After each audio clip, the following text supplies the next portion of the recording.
Good morning students. कल अपन ने hydrogen bonding के बारे में बात की थी। आज हाइड्रोजन बॉन्डिंग की एप्लीकेशन पढ़ेंगे। हाइड्रोजन बॉन्डिंग की एप्लीकेशन देखें कि उपयोग, पहली बात करें अपन melting point and boiling point. Melting point and boiling point, melting point and boiling point के लिए बात करें, वैसे ये फिजिकल प्रॉपर्टी है, एक भौतिक गुणधर्म है, तो भौतिक बंधों पर निर्भर करेगा। जैसे अपन देखें H2O, H2S, H2SC and H2T। Intermolecular hydrogen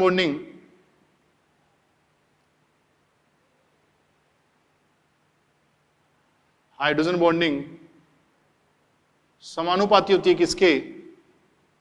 melting point and boiling point के। Melting point and boiling point की क्या होती है? समानुपाती होती है। इसमें क्या आएगा? हाइड्रोजन बॉन्डिंग आ गई, क्या आ गई? Hydrogen bonding. इनमें क्या देखेंगे अपन? मॉलिक्यूलर वेट देखेंगे। क्या देखेंगे? Molecular weight.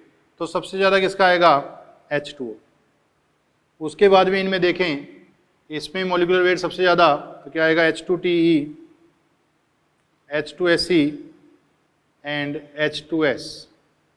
ये इनका ऑर्डर आ गया किसका? इसमें melting point and boiling point का सेम ही क्रम रहेगा। इसमें melting point and boiling point का सेम ही क्रम रहेगा। नेक्स्ट में अपन देखें HF, HCl, HBr and HI। HF, HCl, HBr and HI, इसमें क्या आ गया? Hydrogen bonding. इनमें क्या देखेंगे? Molecular weight. क्या देखोगे? Molecular weight.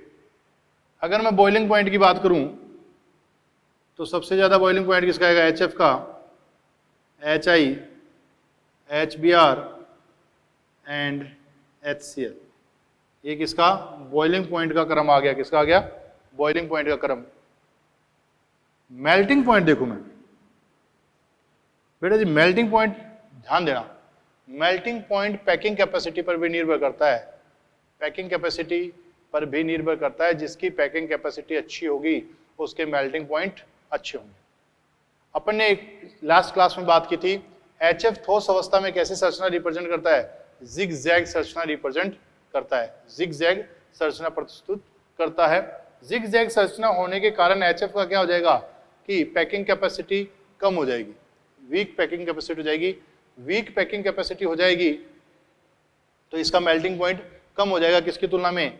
HI की तुलना में। तो सबसे ज्यादा HI, फिर HF, फिर HBr, फिर HCl। Boiling point HF, HI, HBr, HCl।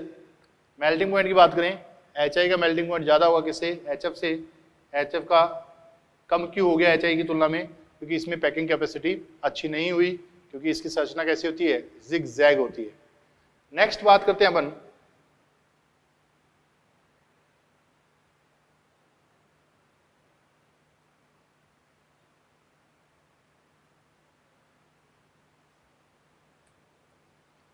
NH3, PS3, ASS3, SbS3। NH3, PS3, ASS3, SbS3 अपन देखें, इसमें क्या आ जाएगी बेटा जी? हाइड्रोजन बॉन्डिंग, पर वीक हाइड्रोजन बॉन्डिंग है। वीक हाइड्रोजन बॉन्डिंग है और इनमें क्या देखोगे? मॉलिक्यूलर वेट देखोगे। क्या देखोगे? मॉलिक्यूलर। अगर बॉइलिंग पॉइंट की बात करें, किसकी बात करें? बॉइलिंग पॉइंट, तो SbS3 का मेल्टिंग मॉलिक्यूलर वेट है वो ज्यादा इफेक्टिव होता है। किस पर? इसके कमजोर हाइड्रोजन बॉन्डिंग पर। इसके कमजोर हाइड्रोजन बॉन्डिंग पर। तो इसमें बॉइलिंग पॉइंट का ऑर्डर क्या आएगा? SbS3, फिर NH3, फिर ASS3 और फिर PS3। ये किसका ऑर्डर आ गया? बॉइलिंग पॉइंट का ऑर्डर आ गया। किसका आ गया? बॉइलिंग पॉइंट का ऑर्डर। अगर यही बात मैं मेल्टिंग पॉइंट करता, क्या करता, मेल्टिंग पॉइंट, यही बात मैं मेल्टिंग पॉइंट के लिए करता। मेल्टिंग पॉइंट में अपन ने देखा, मेल्टिंग पॉइंट एक चीज पर और डिपेंड कर रहा है, किससे, पैकिंग कैपेसिटी पर डिपेंड कर रहा है। अमोनिया जो है किस पर डिपेंड कर रहा है, पैकिंग कैपेसिटी पर। अमोनिया की जो संरचना होती है ठोस अवस्था में, वो कैसी होती है, रेखीय होती है, फिश बोन लाइक होती है ना। अपन ने पढ़ा कैसी रेखीय होगी, रेखीय संरचना होगी तो क्या होगा, पैकिंग कैपेसिटी अच्छी होगी।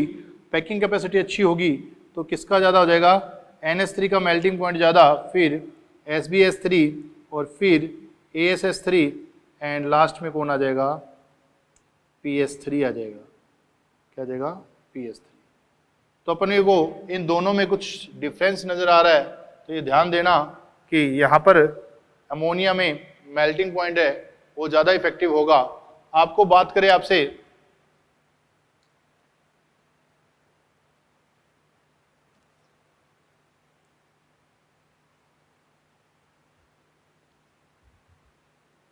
अगर अपन CH4 SiH4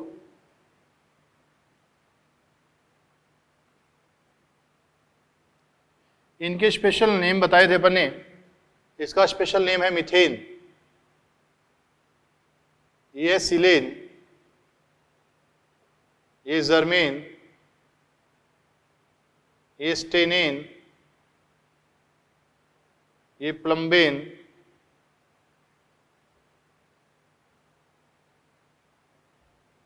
methane, silane, Germain, स्टेनेन and प्लम्बेन। अब इनमें अगर मेल्टिंग एंड बॉइलिंग पॉइंट की बात करें तो इसमें हाइड्रोजन बॉन्डिंग है ही नहीं, तो ये किस पर डिपेंड करेंगे, मॉलिक्यूलर वेट पर डिपेंड करेगा। किस पर, मॉलिक्यूलर वेट।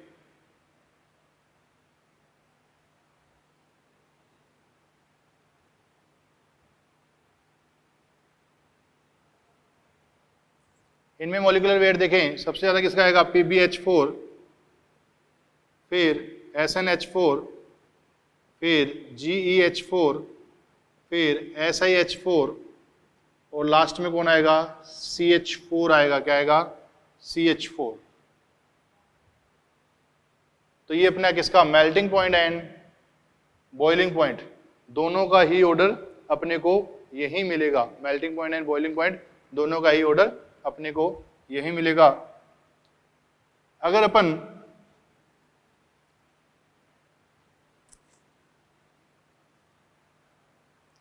चारों हाइड्राइड ले लेते हैं, क्या, H2O, HF, NH3 and CH4। अगर बॉइलिंग पॉइंट की बात करें, किसकी, बॉइलिंग पॉइंट की बात करें, तो H2O का बॉइलिंग पॉइंट अपने को ज्यादा मिलेगा किसकी तुलना में, HF, क्योंकि इसमें 4 हाइड्रोजन बॉन्डिंग है। इसमें 4 हाइड्रोजन बॉन्डिंग है, 4 हाइड्रोजन बॉन्डिंग होने के कारण इसका अपने को बॉइलिंग पॉइंट ज्यादा मिलेगा। फिर अपने को HF का मिलेगा क्योंकि इसमें स्ट्रॉन्ग हाइड्रोजन बॉन्डिंग किसकी तुलना में, NH3 की तुलना में। उसके बाद में अपने को NH3 और लास्ट में कौन मिलेगा, CH4। ये किसका ऑर्डर है, बॉइलिंग पॉइंट का ऑर्डर है। अगर यही बात मेल्टिंग पॉइंट के लिए हो तो H2O, यहाँ पर NH3 का मेल्टिंग पॉइंट ज़्यादा होगा किससे, HF से, और फिर कौन आएगा, CH4। ये ऑर्डर क्यों आया, क्योंकि इन दोनों में क्या डिफरेंस आ गया, इसमें पैकिंग कैपेसिटी अच्छी नहीं होगी, इसकी पैकिंग कैपेसिटी कैसी होगी, जिगजैग संरचना होने के कारण पैकिंग कैपेसिटी कमजोर हो जाएगी, जबकि इसकी पैकिंग कैपेसिटी अच्छी होगी क्योंकि इसमें कैसी संरचना होती है, रेखीय संरचना होती है। कैसी होती है, रेखीय संरचना। तो इसमें जिगजैग स्ट्रक्चर, इसमें रेखीय स्ट्रक्चर, इसी कारण इसकी पैकिंग कैपेसिटी अच्छी, इसकी पैकिंग कैपेसिटी बेकार।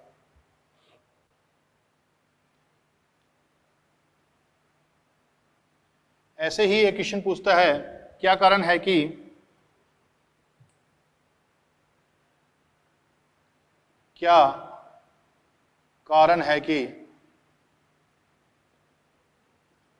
ऑर्थोनाइट्रोफिनोल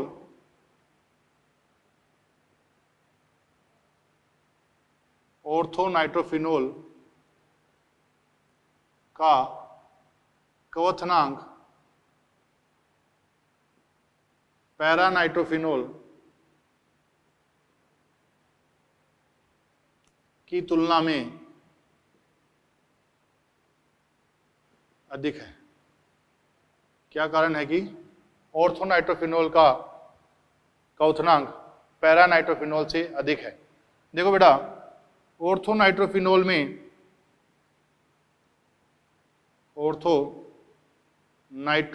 में इंट्रामोलिकुलर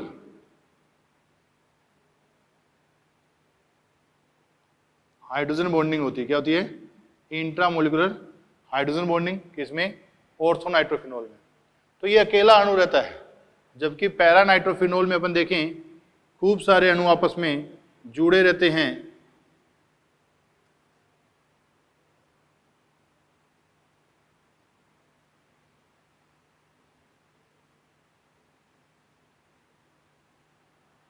खूब सारे अणु ऐसे आपस में जुड़े रहते हैं।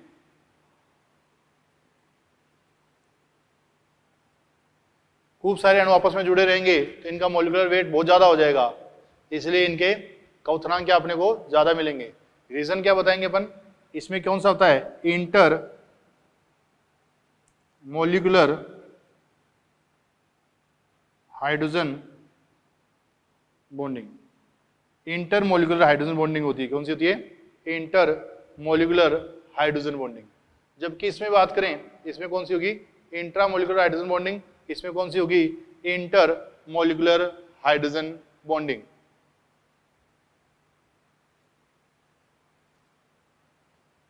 सेकंड उपयोग पढ़ते हैं।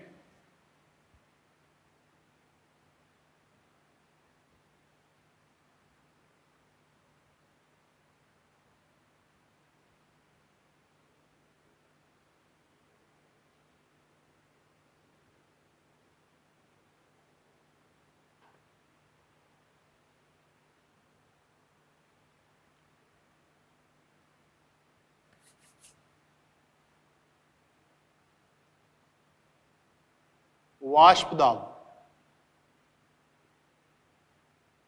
वाष्प दाब व्युत्क्रमण में पाते होते हैं किसके? इंटर मॉलिक्यूलर हाइड्रोजन बॉन्डिंग के। और समानुपाती होते हैं किसके? Intra molecular hydrogen bonding. वाष्प दाब समानुपाती होता है इंटर मॉलिक्यूलर हाइड्रोजन बॉन्डिंग के, और व्युत्क्रमानुपाती होता है किसके? इंट्रा मॉलिक्यूलर हाइड्रोजन बॉन्डिंग के। हाँ, वो पूछे कोई NH3 एंड PH3 में किसका वाष्प दाब ज्यादा होगा? देखो बेटा, इसका मेल्टिंग बॉइलिंग पॉइंट ज्यादा है, इसका बॉइलिंग पॉइंट ज्यादा है, तो ये जल्दी से वाष्प में चेंज नहीं होगा, ये जल्दी से वाष्प में चेंज हो जाएगा, इसलिए इसका वाष्प दाब भी ज्यादा होगा। तो PH3 का वाष्प ज्यादा होगा किससे? NH3 से।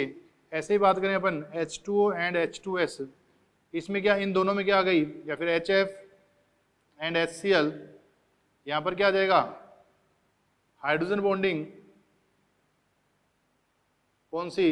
इंटरमोलिकुलर।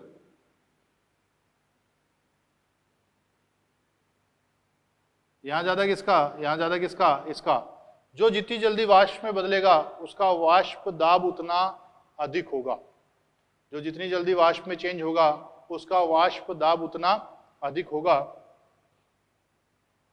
नेक्स्ट बात करें क्वेश्चन के लिए, ऑर्थोनाइट्रोफिनोल का वाष्प दाब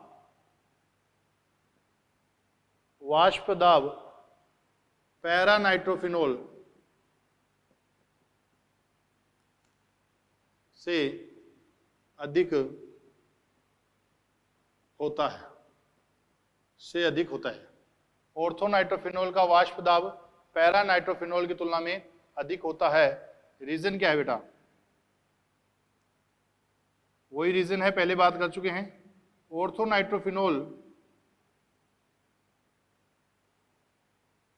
ऑर्थोनाइट्रोफिनोल में क्या है? Intra molecular hydrogen bonding. और पैरानाइट्रोफिनोल में क्या है?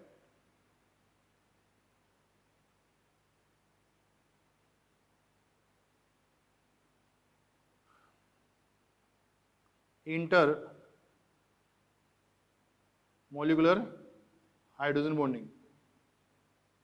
इसमें इंटर है और इसमें इंट्रा है।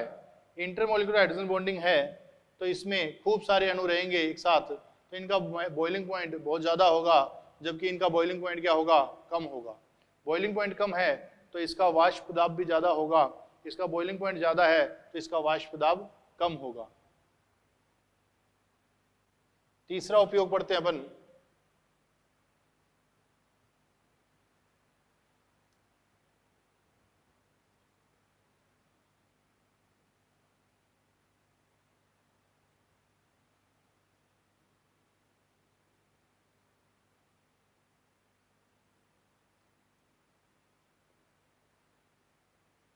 श्यानता। इंग्लिश में इसको बोलते हैं विस्कोसिटी, गाढ़ापन। किसी भी चीज का गाढ़ा होना, गाढ़ा मतलब टाइट होना। श्यानता समानुपाती होती है किसके, नंबर ऑफ इंटर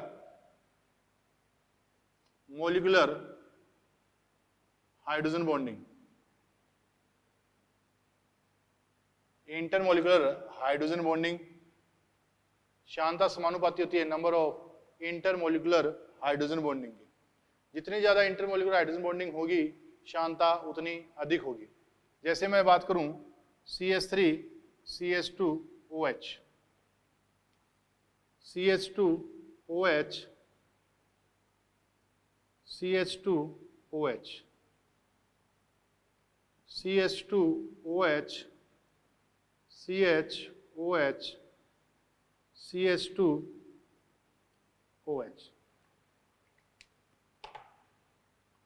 यहां बात करें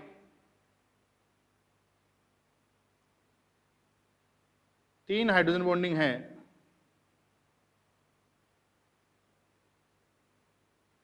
यहां बात करें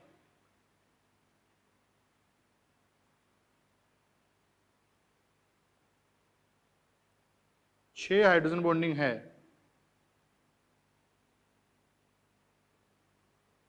यहां बात करें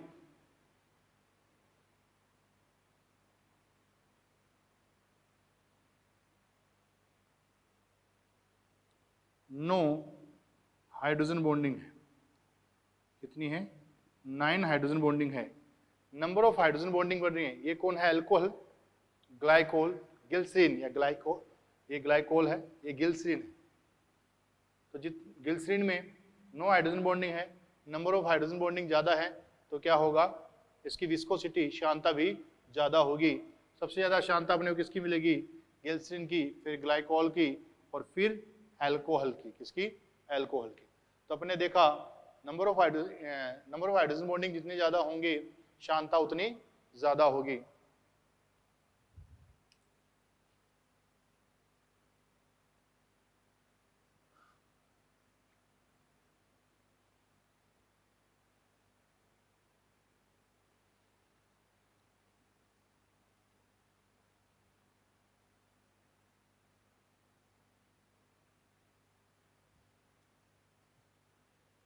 नेक्स्ट बात करते हैं 4 नंबर, विलेयता।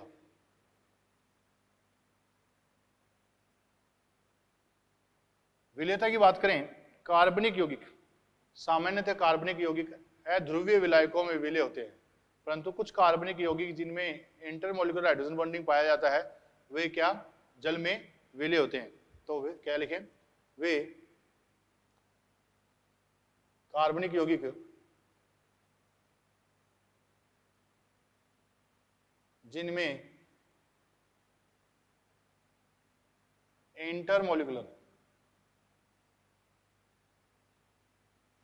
हाइड्रोजन बॉन्डिंग पाई जाती है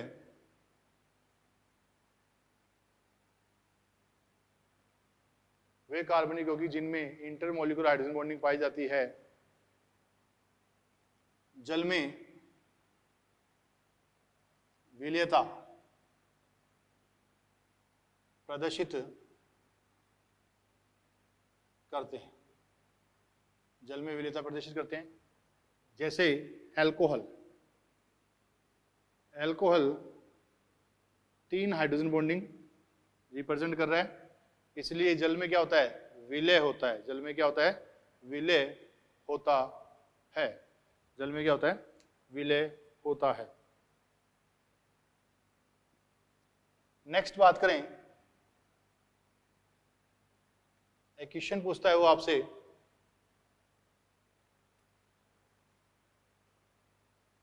बर्फ ठोस होते हुए भी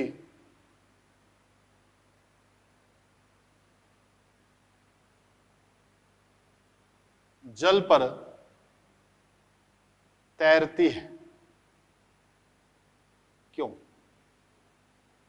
फ्लोटिंग करती है, बर्फ ठोस है, सामान्यतः अपन देखते हैं ठोस पदार्थ होता है वो जल में डूब जाता है, परंतु क्या है, बर्फ जल के ऊपर तैरती रहती है। ऐसा क्यों हुआ? इसका रीजन ये है कि बर्फ का घनत्व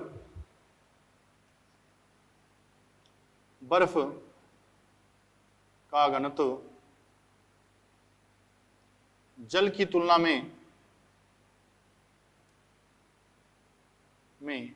कम होता है। बर्फ का घनत्व जल की तुलना में कम होता है।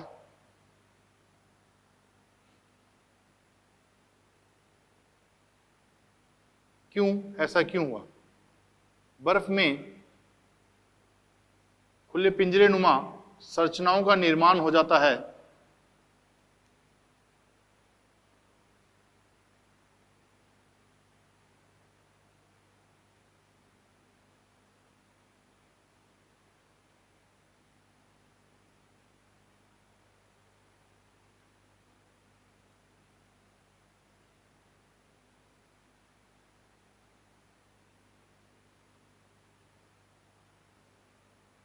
ये पिंजरे नुमा संरचनाएं बन चुकी हैं, जिसके घनत्व क्या होता है बेटा, D = m/v होता है।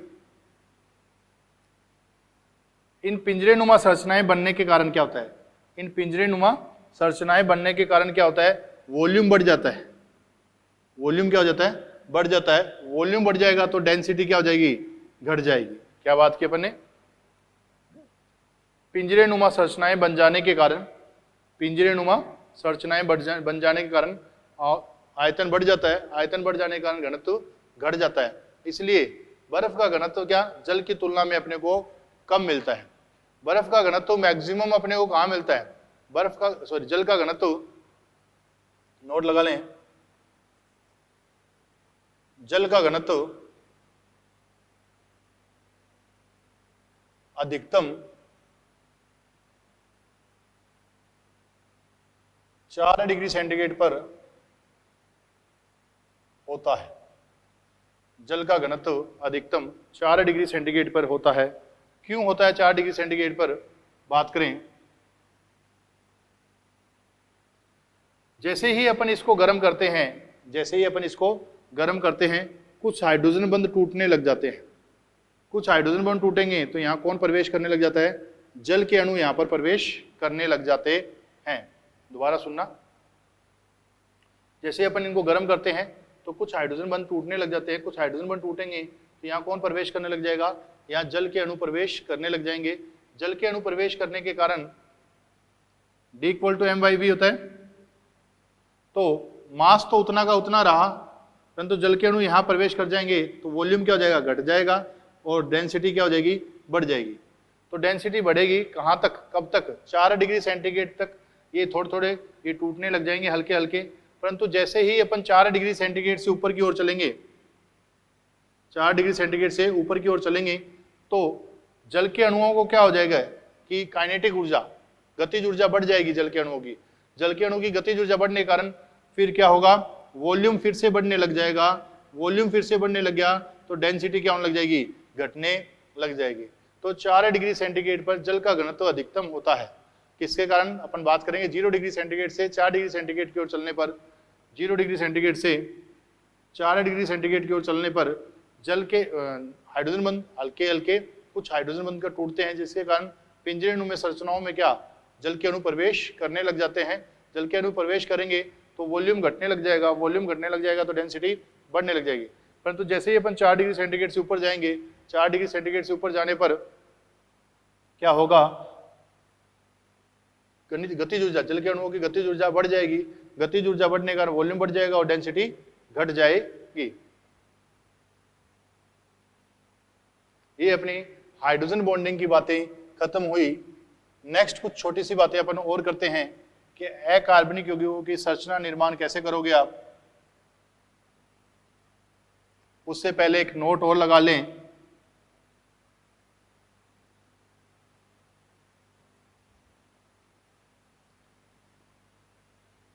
नोट लगा लेना है, इस नोट से सीधे ही क्वेश्चन पूछते हैं। यदि केंद्रीय परमाणु में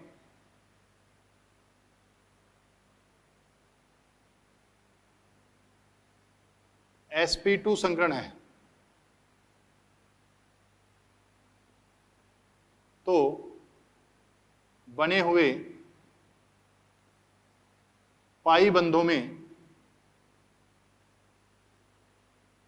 एक पाई बंध पीपाई पीपाई अतिव्यापन से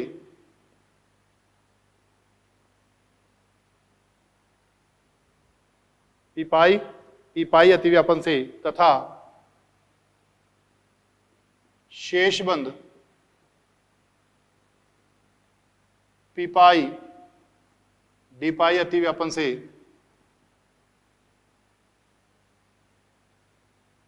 बनते। यदि केंद्रीय परमाणु में sp2 संकरण है तो बने हुए पाई बंधों में एक पाई बंध पीपाई अतिव्यापन से तथा शेष पाई बंध पीपाई डीपाई अतिव्यापन से बनते हैं। किससे बनते हैं? पीपाई डीपाई अतिव्यापन से बनते हैं। एग्जाम्पल अपन देखें, SO2। अब इसमें दो पाई बॉन्ड हैं, तो जो एक पाई बॉन्ड बना है वो किससे बना हुआ है? पीपाई अतिव्यापन से। अब कितने बच गए? एक बच गया, तो एक किससे बनेगा? पीपाई डीपाई अतिव्यापन से बनेगा। डी किसका आएगा? केंद्रीय परमाणु का आएगा। किसका आएगा? केंद्रीय परमाणु। यही बात करें अपन SO3, तीन पाई बॉन्ड है, संकरण कौन सा है इसमें? sp2 संकरण है। तो इनमें जो एक पाई बॉन्ड बना वो पीपाई अतिव्यापन, दो बच गए वो पीपाई डीपाई अतिव्यापन। पीपाई डीपाई, यहां भी क्या आएगा? पीपाई डीपाई अतिव्यापन आएगा। एक पाई बंद बनेगा पीपाई से, और बाकी दो बच गए वो किससे बनेंगे? पीपाई डीपाई अतिव्यापन के द्वारा बनेंगे। नोट में दूसरी बात लिखें, यदि केंद्रीय परमाणु के पास sp3 या उससे ऊपर का संकरण है,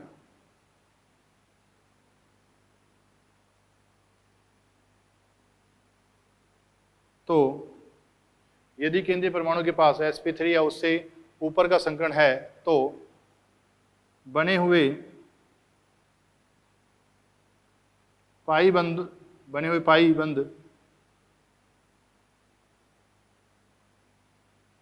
हुए सभी पाई बंध पीपाई डीपाई अतिव्यापन से बनते हैं। किससे बनेंगे? पीपाई डीपाई अतिव्यापन से बनेंगे। अगर sp3 या उससे ऊपर का संकरण, जैसे मैंने लिखा जिनोन O3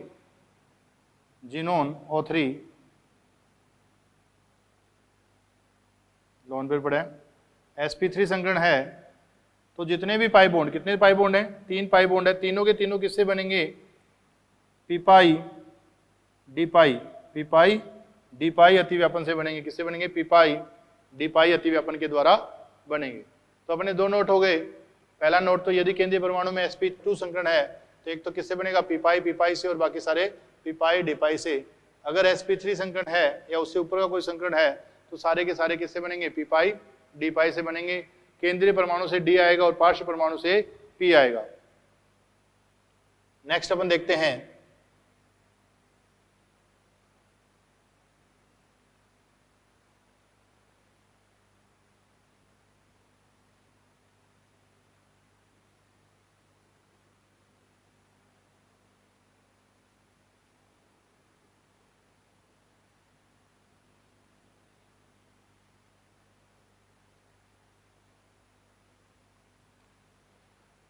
अकार्बनिक यौगिकों की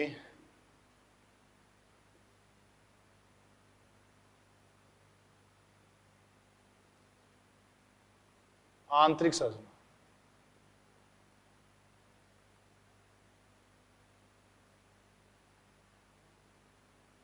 अकार्बनिक यौगिकों की आंतरिक संरचना। अकार्बनिक यौगिकों की आंतरिक संरचना देखते हैं। अकार्बनिक यौगिकों की संरचना निर्माण में अपन देखते हैं, सबसे पहले अपने को अकार्बनिक यौगिकों की संरचना निर्माण में क्या पता होना चाहिए, सभी तत्वों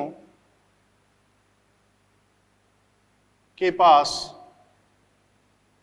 अयुग्मित इलेक्ट्रॉन की संख्या पता होनी चाहिए। जैसे मैं एक एग्जांपल दूं आपको, जैसे अपन ने क्लोरीन लिया 3s2 3p5 and 3d0, 3 number कोश स्टार्ट हो जाता है किससे, 3d सब सेल स्टार्ट हो जाता है, उपकोश स्टार्ट हो जाता है 3 नंबर कोश से। तो इसमें बात करें ग्राउंड स्टेट, देखें यहाँ 2 इलेक्ट्रॉन हैं, यहाँ कितने हैं 5 इलेक्ट्रॉन हैं, यहाँ कितने हैं कोई इलेक्ट्रॉन नहीं है। ग्राउंड स्टेट में देखें अयुग्मित इलेक्ट्रॉन कितने हैं 1। अगर ES फर्स्ट में देखूंगा तो इसको उत्तेजित करूंगा तो ये कहां चला जाएगा आगे, कितने हो जाएंगे 3। ES सेकंड में देखें, इसको और उत्तेजित किया, आगे गया, कितने हो गए 5। ES थर्ड में देखा, इसको उत्तेजित किया, कहाँ गए आगे, कितने हो गए 7।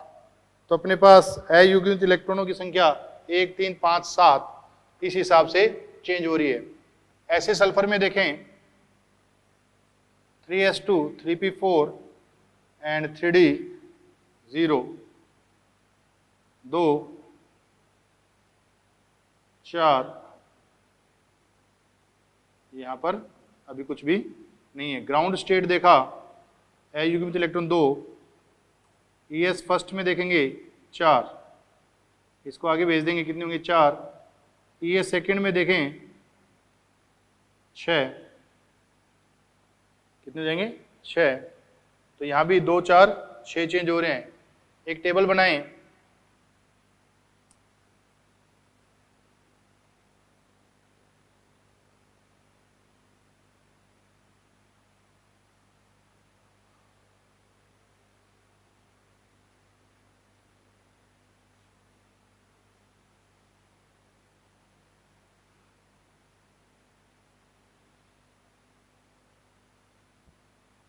ये 13 ग्रुप है, 14 15 16 17 एंड 18 ग्रुप है।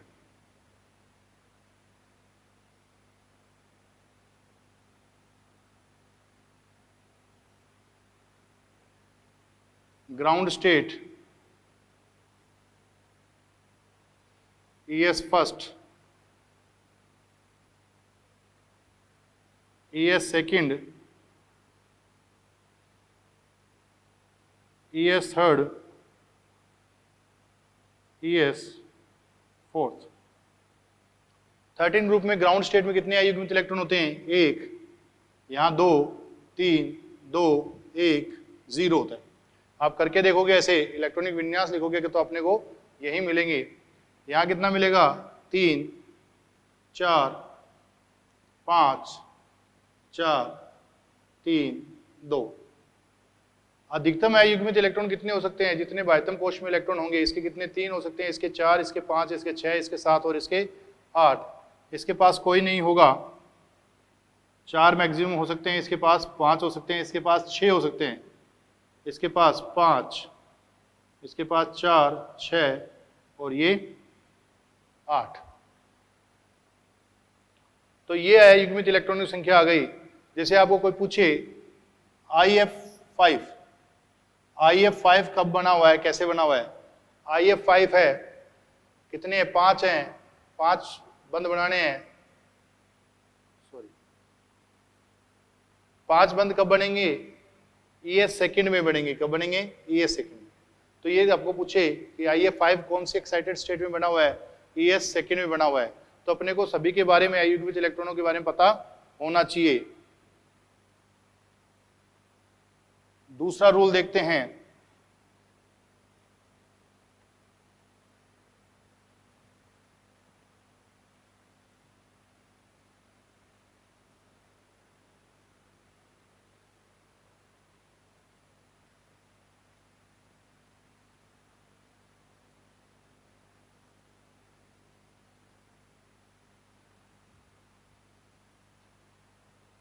केंद्रीय परमाणु के रूप में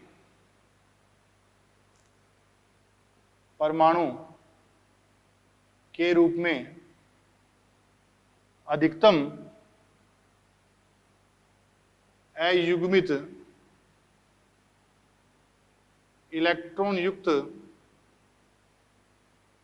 अणु तत्व होना चाहिए। अधिकतम केंद्रीय परमाणु के रूप में अधिकतम अयुग्मित इलेक्ट्रॉन युक्त तत्व होना चाहिए। अधिकतम अयुग्मित इलेक्ट्रॉन युक्त तत्व होना चाहिए। तीसरा रूल, ऑक्सी अम्लों में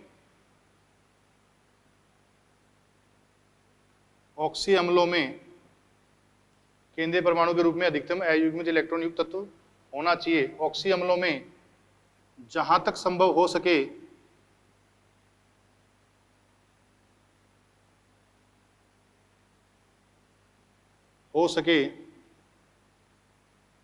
हाइड्रोजन को ऑक्सीजन के साथ OH के रूप में लिखा जाना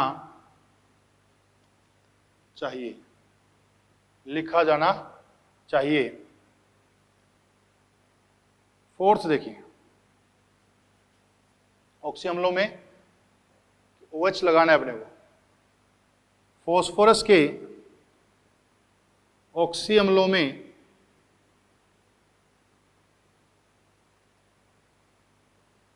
P डबल बॉन्ड O लगाना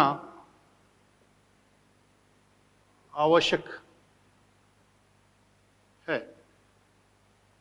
फास्फोरस के जो ऑक्सी अम्ल लिखेंगे उनमें एक P डबल बॉन्ड O बनाना अपने को आवश्यक होगा। पांचवा, जहां तक संभव हो सके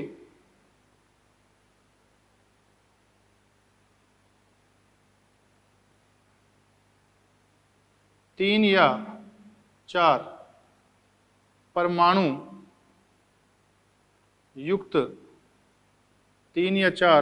युक्त वलय का निर्माण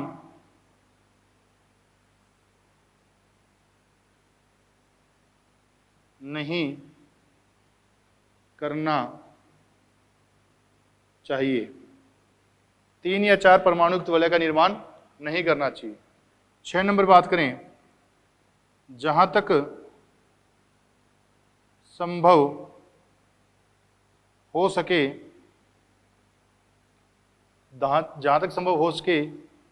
OO सेल्फ लिंकेज, OO बंद,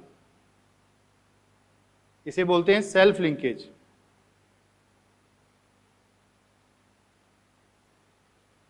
जहां तक संभव हो सके OO बंद नहीं बनाना चाहिए। जहां तक संभव हो सके OO बंद नहीं बनाना चाहिए। तो ये अपने रूल हैं। इन रूलों को लेकर अपन संरचना निर्माण करते हैं कि कैसे कैसे संरचना अपनी बनती है। तो देखते हैं, संरचना बनाते हैं।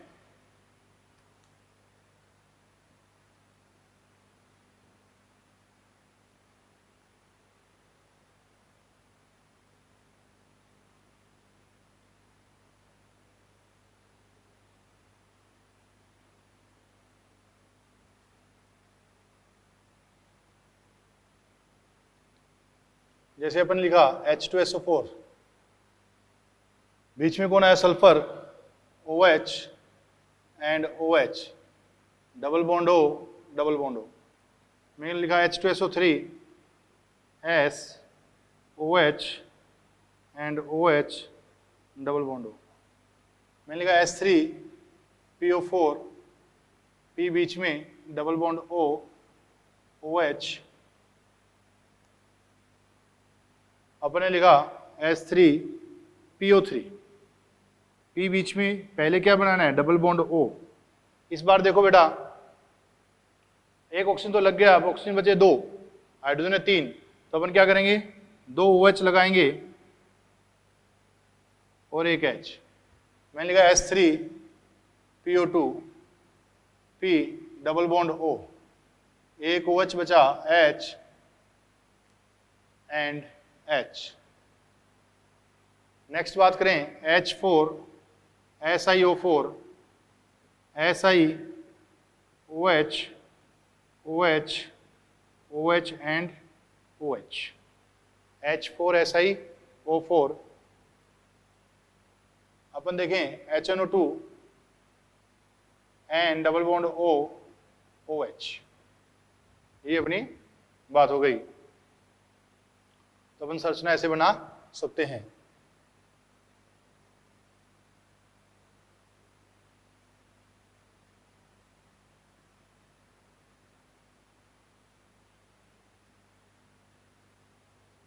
अगला नियम, यदि केंद्रीय परमाणु के पास सहसंयोजक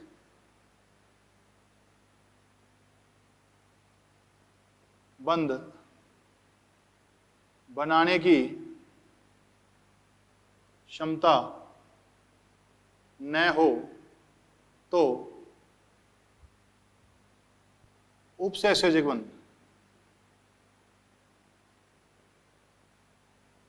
बंध बनाया जाता है। क्या बनाया जाता है, उपसहसंयोजक बंध बनाया जाता है। जैसे अपन बात करें HNO3 NOH double bond O coordinate हो। ऐसे बात करें HN3 HN, ये पाई टाइप, कैसा है, पाई टाइप उपसहसंयोजक बंध है, और ये सिग्मा टाइप उपसहसंयोजक बंध है। एक है पाई टाइप उपसहसंयोजक बंध और एक है सिग्मा टाइप उपसहसंयोजक बंध।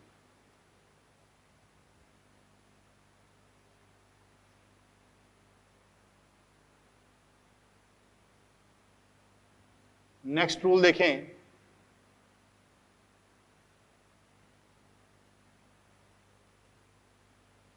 यदि केंद्रीय परमाणु के पास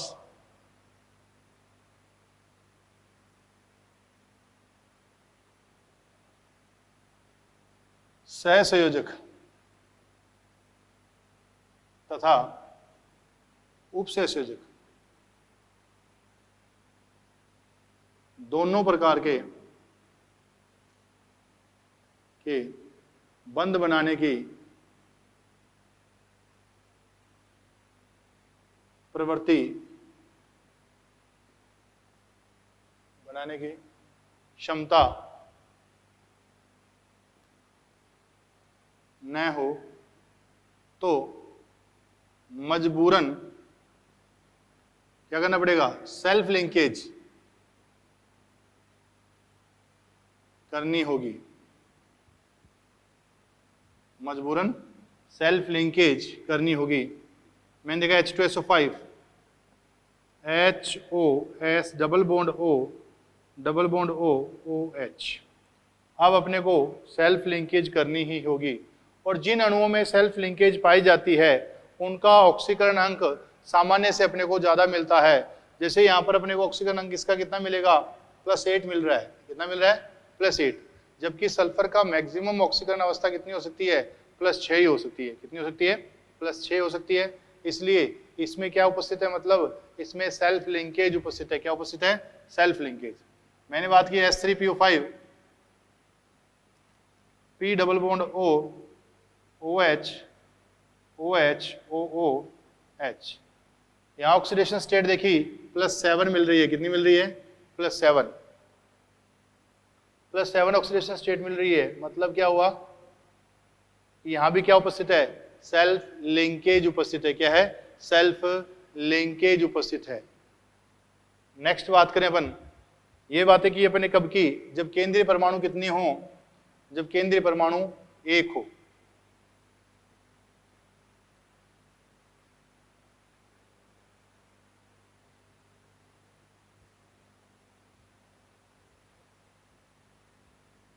जब केंद्रीय परमाणु एक हो।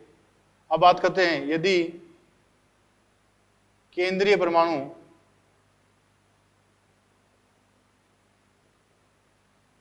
दो हो तो, यदि केंद्रीय परमाणु दो हो, A2BN। अब N दो प्रकार का हो सकता है, यदि N सम संख्या हो,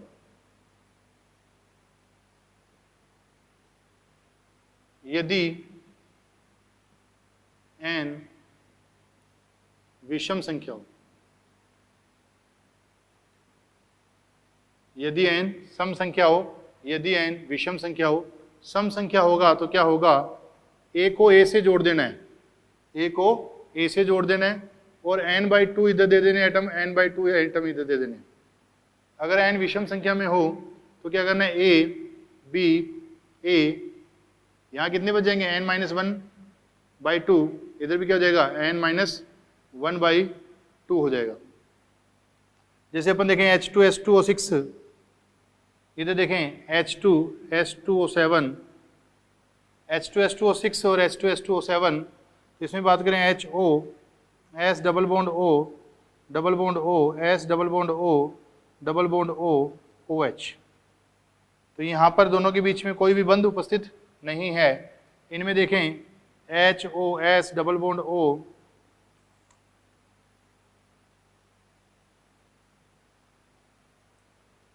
तो यहाँ विषम संख्या में तो एक ऑक्सीजन का आ जाएगा बीच में, और यहाँ सम संख्या में तो SS बॉन्ड आ जाएगा।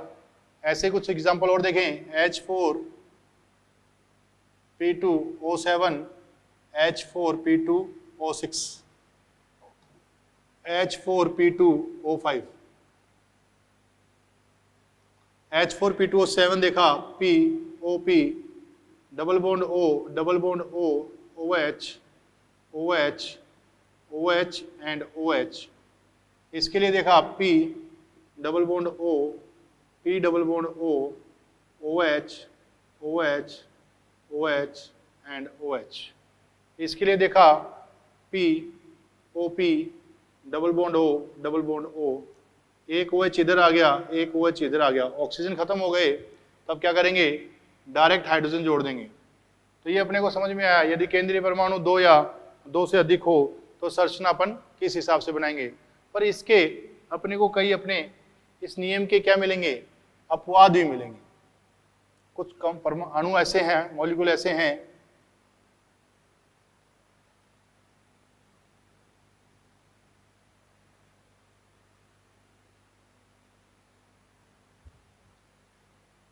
जैसे बात करें H2S2O5, इसका नाम है pyro sulphurous, pyrosulphurous, S double bond O,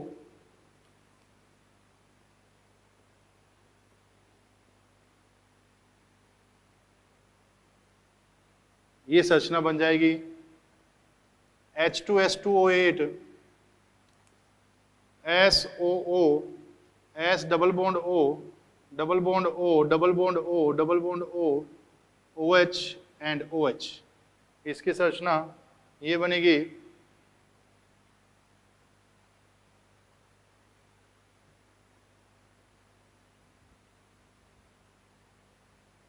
N2O3, N double bond O, O and double bond O। ये संरचना, इनकी संरचना कुछ हटके है, तो इनकी संरचना खास करके कि इसकी पायरो सल्फ्यूरस एसिड की संरचना, इस पर विशेष ध्यान दें। ये तो बातें कब की थी, जब केंद्रीय परमाणु कितने हो अपने पास, केंद्रीय परमाणु दो हों। यदि केंद्रीय परमाणु 3 या 3 से अधिक हों तब कैसे संरचना बनाएंगे अपन।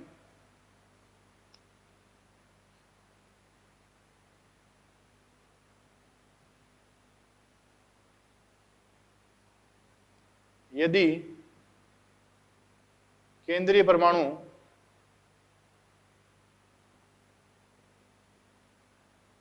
3 या 3 से अधिक हो तो ax by, x का मान 3 या 3 से ज्यादा होना चाहिए, y का मान भी 3 या 3 से ज्यादा होना चाहिए। a b a b a b a। जैसे मैं बताऊं SO3 का